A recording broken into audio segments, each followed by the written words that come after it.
कौन सा चैप्टर पढ़ रहे हैं? Alternating current. अल्टरनेटिंग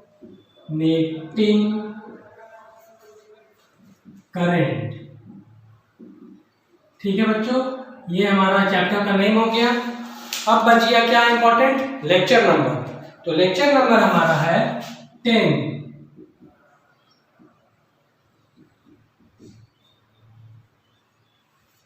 और आज जो हम लोग पढ़ने वाले हैं, सबसे पहले उसका हेडिंग लिख देते हैं कि आज हम लोग पढ़ेंगे डिफरेंस। तो चलिए हेडिंग को लिखते हैं, डिफरेंस बिटवीन रेजिस्टेंस। पहला रेजिस्टेंस, दूसरा नंबर रिएक्टेंस,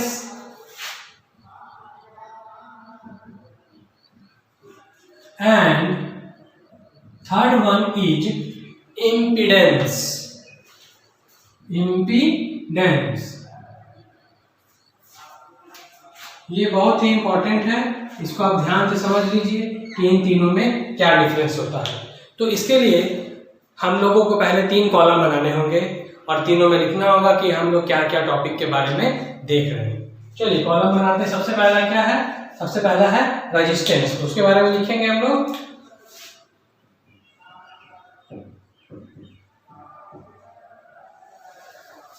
दूसरा नंबर क्या है? दूसरा नंबर है रिएक्टेंस। देख रहे हैं यहाँ हेडिंग लिखा हुआ है, उसको लिख देते हैं।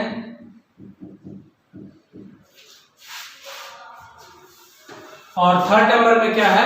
इम्पीडेंस। इम्पीडेंस ये जो इम्पीडेंस पूछा जाता है एग्जामिनेशन में, ये मैंने बताया था आपको कि एलसीआर सीरीज सर्किट में करंट और वोल्टेज का रिलेशन दिखाना होता है। 5 मार्क्स का क्वेश्चन है और उसी में एक टेल पार्ट क्वेश्चन जुड़ा हुआ रहता है, इम्पीडेंस क्या है। तो आप उसको यहां से भी आंसर लिख सकते हैं। आपकी सुविधा के लिए मैं तीनों को एक साथ लिख दे रहा हूं। चलिए स्टार्ट करते हैं। सबसे पहले आता है रेजिस्टेंस। तो रेजिस्टेंस क्या है? रेजिस्टेंस एक अपोजिशन है, मतलब कि एक विरोध है।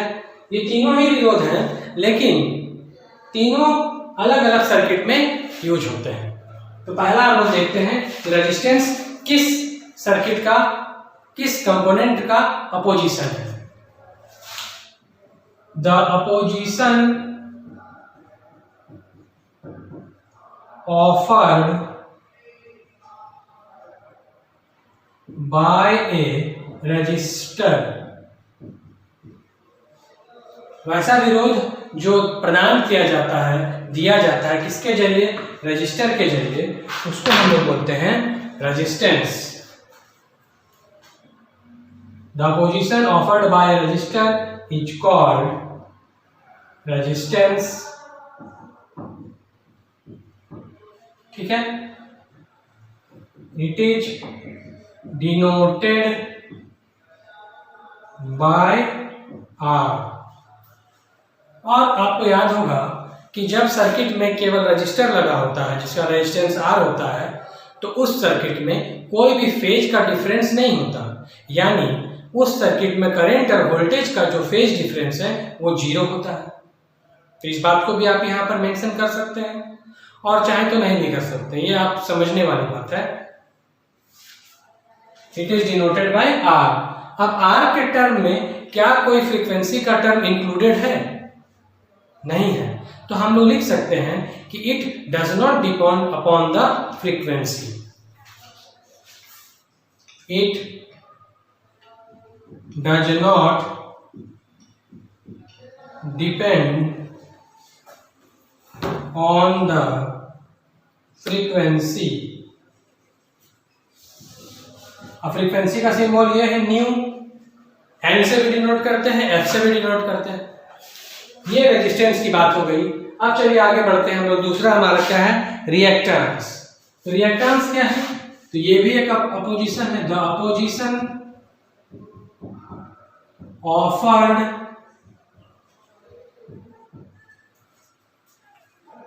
अब ये किसका रेजिस्टेंस है? ये रेजिस्टेंस तब आता है जब सर्किट में या तो इंडक्टर लगा हो या तो कैपेसिटर लगा हो, तब उस सर्किट के रेजिस्टेंस को हम लोग रिएक्टेंस बोलते हैं, और जब इंडक्टर लगा होता है तो इंडक्टिव रिएक्टेंस बोलते हैं, और जब कैपेसिटर लगा होता है तो कैपेसिटिव रिएक्टेंस बोलते हैं। बाय एन इंडक्टर और capacitor is known as reactance. ठीक है, अब रिएक्टेंस कितने तरह का है? रिएक्टेंस दो तरह का है। पहला ए नंबर इंडक्टिव रिएक्टेंस, जिसको हम लोग XL से डिनोट करते हैं। इसका फॉर्मूला होता है L ओमेगा, और ओमेगा का जगह लिख सकते हैं 2 पाई न्यू। L ओमेगा का जगह 2 पाई न्यू। ठीक है। बी नंबर, बी हो जाएगा जब सर्किट में कैपेसिटर लगा हो। तो जब सर्किट में कैपेसिटर लगता है तो उसको बोला जाता है कैपेसिटिव रिएक्टेंस। कैपेसिटिव रिएक्टेंस, इसको डिनोट करते हैं हम लोग XC से। आपको याद होगा, मैं इसके बारे में डिस्कशन पहले कर चुका हूं, आप पीछे का वीडियो देख सकते हैं। XC बराबर होता है 1 बाई C ओमेगा, तो 1 बाई C के जगह C होगा, और जिस प्रकार ओमेगा के जगह हमने लिखा है 2 पाई न्यू, वहां पर भी हम लिख सकते हैं 2 पाई न्यू, 2 पाई न्यू। अब आप देखकर आसानी से बता सकते हैं कि जब यहाँ पर फ्रीक्वेंसी का टर्म आ रहा है तो ये जो रिएक्टेंस है ये फ्रीक्वेंसी पर डिपेंड करेगा या नहीं करेगा। बिल्कुल सही सोचा आपने। जिन बच्चों ने सोचा है कि ये रिएक्टेंस फ्रीक्वेंसी पर निर्भर करेगा, डिपेंड करेगा, वे बिल्कुल सही दिशा में जा रहे हैं। वो बिल्कुल अपने ध्यान से वीडियो को देख रहे हैं और सीख रहे हैं। बाकी बच्चों से मेरा रिक्वेस्ट है कि पूरा ध्यान वीडियो पर दें, तभी आप सीख पाएंगे। आप देख रहे हैं कि यहाँ पर फ्रीक्वेंसी का टर्म आ रहा है, तो इस हम बोल सकते हैं it depends upon the term frequency. तो हम लिख देंगे सेकेंड नंबर में it depends on the frequency. इसको न्यू से डिनोट कर देते हैं। दो बातें हो गई। लास्ट ये क्या है? इम्पीडेंस। इम्पीडेंस आपको याद होगा, जब एक सर्किट में तीनों यानी रजिस्टर, इंडक्टर और कैपेसिटर तीनों लगे हों और तीनों सीरीज में लगे होते हैं, तो उसको हम लोग कंबाइंड रूप में यानी सम्मिलित रूप में बोलते हैं इम्पीडेंस। और इसको किससे डिनोट करते हैं? जल्दी से याद करके बताइए, थोड़ा दिमाग पर जोर दीजिए। बहुत ही आसान है। इसको हम लोग डिनोट करते हैं कैपिटल Z से। चलिए इस बात को लिख देते हैं। The opposition offered by the, किसके द्वारा? Combination of resistance, inductance and capacitance is known as impedance. इसको किससे डिनोट करते हैं? मैंने अभी तुरंत बताया, इसको हम लोग डिनोट करते हैं Z से। It is denoted bye Z। इसको हम लोग Z से डिनोट करते हैं। अब आया बात इसकी फॉर्मूला की, तो फॉर्मूला आपको याद होगा, third number, Z equal to होता है XL माइनस XC का whole square plus R square, और ये रूट में रहता है। अब आप XL की वैल्यू यहां से देखकर लिख सकते हैं, XC की वैल्यू यहां से देखकर लिख सकते हैं। चलिए उसको देखकर लिख देते हैं। मैंने ऐसा इसीलिए कहा क्योंकि जब आप उस वैल्यू को लिखेंगे तो आपके सामने ये न्यू आएगा। तो न्यू आने से आप ये कंक्लूजन निकाल सकते हैं कि जो इम्पीडेंस है वो फ्रीक्वेंसी पर डिपेंड करता है। ध्यान से समझिए बात। अगर फॉर्मूला में न्यू आता है तो हम ये कंक्लूजन निकाल सकते हैं कि इम्पीडेंस फ्रीक्वेंसी पर डिपेंड करता है। एक्स एल की जगह क्या लिखेंगे? L 2 pi nu, L 2 pi nu minus 1 by, यहाँ देखिए सी 2 पाई न्यू है, सी 2 पाई न्यू, ये हो जाएगा whole square plus R square, और ये रूट तो जस्ट का तस रहेगा ही, यहाँ पर जेड लिख देंगे और ये लिख सकते हैं और करके। अब आप देख रहे हैं कि यहाँ पर फ्रीक्वेंसी का टर्म आ रहा है, तो उसको आप इसके हिसाब से जैसे यहाँ हमने लिखा यहाँ भी सेम टू सेम चीज लिख सकते हैं। It depends on the term frequency, it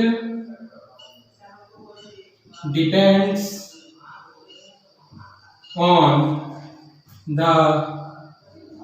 term frequency new. तो ये आपका तीनों का डिफरेंस कंप्लीट हो गया। आप इसको टेबल बनाकर इस तरह से नोट कर सकते हैं। ये आपके एग्जामिनेशन पॉइंट ऑफ व्यू से इम्पोर्टेंट है, और दूसरा आपको समझने में भी बहुत आसानी होगी अगर एक जगह आपका डिफरेंस लिखा हुआ होगा तो अभी आप इसको साथ में लिख लीजिए, घबराने की बात नहीं है। आपके लिए मैं इसका एक स्क्रीनशॉट वीडियो के लास्ट में डाल दूंगा।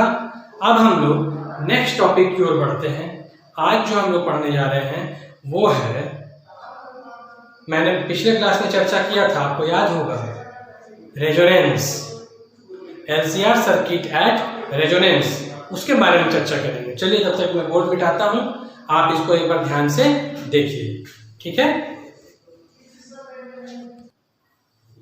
चलिए अब देखते हैं रेजोनेंस कंडीशन के बारे में कि आखिर रेजोनेंस कंडीशन क्या बताता है। तो पहले हेडिंग लिखते हैं, रेजोनेंस कंडीशन। ये रेजोनेंस कंडीशन आपको नोट्स में मिल जाएगा, मैंने पिछले क्लास में चर्चा किया था, फिर से आपको समझा देता हूँ। एलसीआर सर्किट, जो एलसीआर सीरीज सर्किट है, उसको हम लोग रेजोनेंस में तब बोलते हैं जब उस सर्किट से बहने वाला करंट अपने पीक पोजीशन पर पहुंचे, यानी अपने मैक्सिमम वैल्यू को पहुंच जाए, तो उस कंडीशन को बोलते हैं रेजोनेंस कंडीशन। अब जरा आप दिमाग में सोचिए ये बात कि किसी सर्किट से बहने वाला करंट किस कंडीशन में अपने मैक्सिमम वैल्यू तक पहुंच सकता है। आपके मन में ये बात आ गई होगी कि वो कंडीशन तभी आ सकती है जब उस सर्किट का टोटल रेजिस्टेंस कम हो जाए। क्योंकि रेजिस्टेंस का काम क्या है? रेजिस्टेंस का काम है सर्किट से फ्लो होने वाले करंट को रोकना, उसका विरोध करना। तो जब एलसीआर सीरीज सर्किट का टोटल रेजिस्टेंस यानी इम्पीडेंस, मैंने अभी लिखा था थोड़ी देर पहले, इम्पीडेंस बिल्कुल कम हो जाए, रेजिस्टेंस कम हो जाए ताकि करंट तेजी से फ्लो करे, उसी को बोलते हैं रेजोनेंस कंडीशन। चलिए अब इसके बारे में लिखते हैं। ए series LCR circuit is said to be at resonance condition। एक सीरीज एलसीआर सर्किट को कहा जाता है रेजोनेंस कंडीशन में जब उससे बहने वाला करंट अपने मैक्सिमम वैल्यू को अटेंड करे। When current passing through the circuit reaches its maximum value, जब वो कहाँ पहुंच जाए, वो अपने मैक्सिमम वैल्यू पर पहुंच जाए, तो उस समय हम कैसे दर्शाते हैं द करेंट एम्पलीट्यूड को? द करेंट एम्पलीट्यूड यानी उस करंट का maximum value I not, maximum को किसे डिनोट करते हैं? आई नॉट, ये नॉट तक जाता है तो क्या बताता है? मैक्सिमम को आई नॉट। फॉर किसके लिए हम लोग क्या पढ़ रहे हैं? फॉर एलसीआर सर्किट के लिए पढ़ रहे हैं, तो for LCR series circuit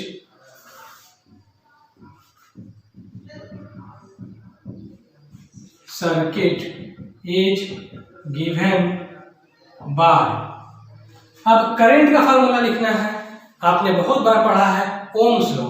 Ohm's law क्या था बच्चों? V = IR, तो यहां से हमें लिखना है I के बारे में, तो वो हो जाएगा V/R, ठीक है।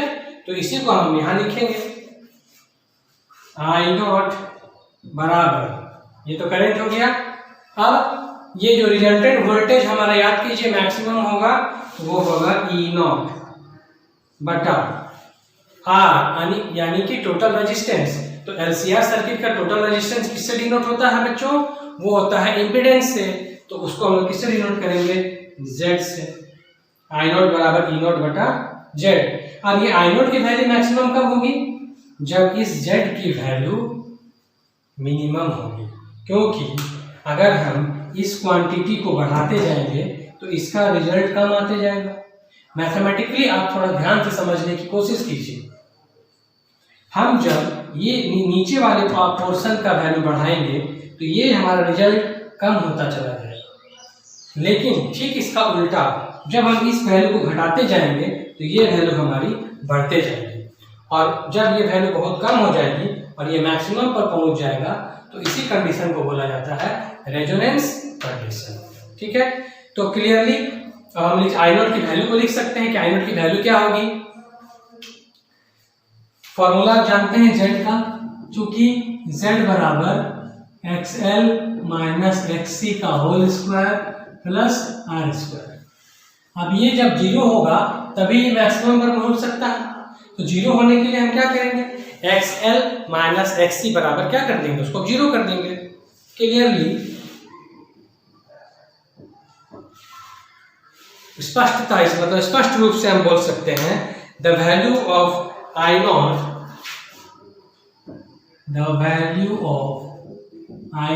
Is maximum when XL minus XC बराबर 0, XL बराबर XC। इसका फॉर्मूला L 2 पाई न्यू, इसका फॉर्मूला 1/C 2 पाई न्यू, दोनों का फॉर्मूला लिख दिया मैंने। अब हम लोग क्या करेंगे? हम लोग यहाँ पर ओमेगा के टर्म में भी इसको लिख सकते हैं, L omega 1/C omega. Short करने के लिए ओमेगा इंटू ओमेगा करेंगे तो क्या आएगा? ओमेगा स्क्वायर, और ये L आ जाएगा नीचे तो हो जाएगा LC। तो ओमेगा बराबर क्या आएगा? √1/LC।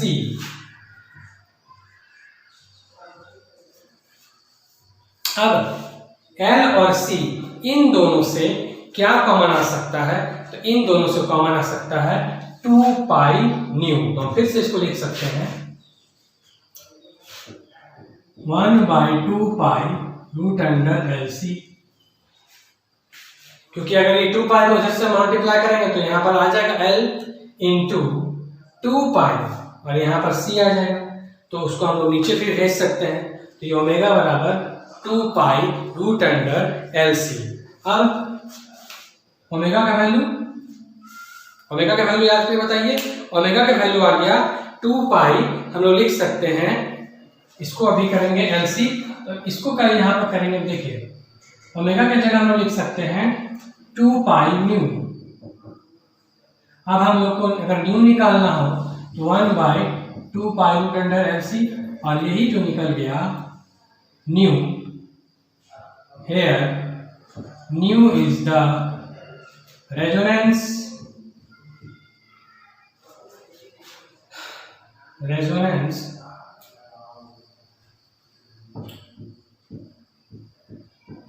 Frequency new. समटाइम्स इसको डिनोट किया जाता है न्यू आर से, इसको आप ऐसे लिख सकते हैं, और न्यू आर फॉर रेजोनेंस बराबर 1/2 पाई रूट अंडर एल सी।